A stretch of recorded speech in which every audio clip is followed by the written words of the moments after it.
What is EHNAC and how is EHNAC really working with the Office for Civil Rights in relation to the enforcement side of HIPAA? So what we've done is we have taken all of our criteria and all of our accreditation programs, and we have aligned as much as possible with a lot of the OCR specific guidelines about HIPAA. What they've done is, for the past couple of years, and last year in 2012, they did over 100 audits of the industry, various stakeholders. And what we've done is we've gleaned a lot of input from a lot of those audits, and they have what's called the OCR audit protocol. We have gone through and we have done an analysis of the OCR audit protocol with EHNAC's accreditation criteria. We've made a number of recommendations on areas in which we are going to look to enhance our criteria to align, but we've found that a majority of the criteria that we have are synergistic with and are totally in alignment with that of the OCR audit.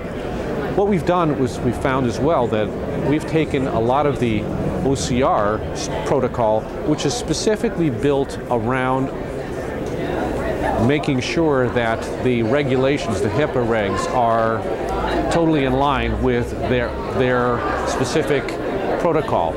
What we've done is we take it a step further, and we're introducing best practices into that whole entire process with the intent of raising the bar on the industry.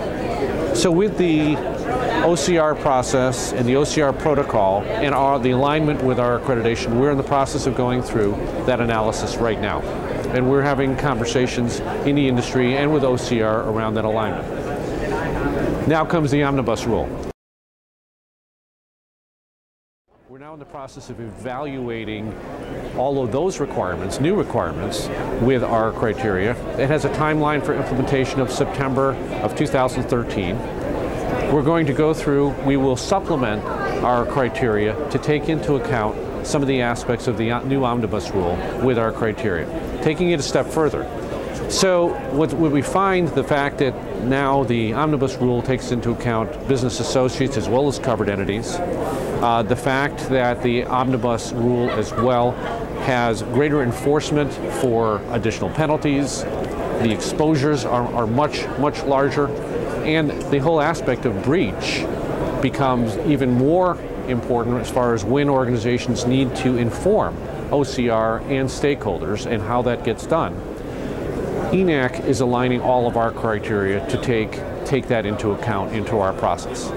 So our intent is to be aligned with the timeline for the omnibus rule to be implemented in September of 2013. We will continue to work with OCR and monitor both at the federal as well as the state level any other specific regulations that come out to assure that our criteria is aligned with that, and we'll continue to raise the bar on best practices that we will bring into account so organizations can not only achieve the baseline, which means assuring compliance with the regulations, the HIPAA regs, but also being able to take it a step further and being able to demonstrate to their stakeholders that they have all of the necessary controls, policies, and procedures in place to meet those regulations.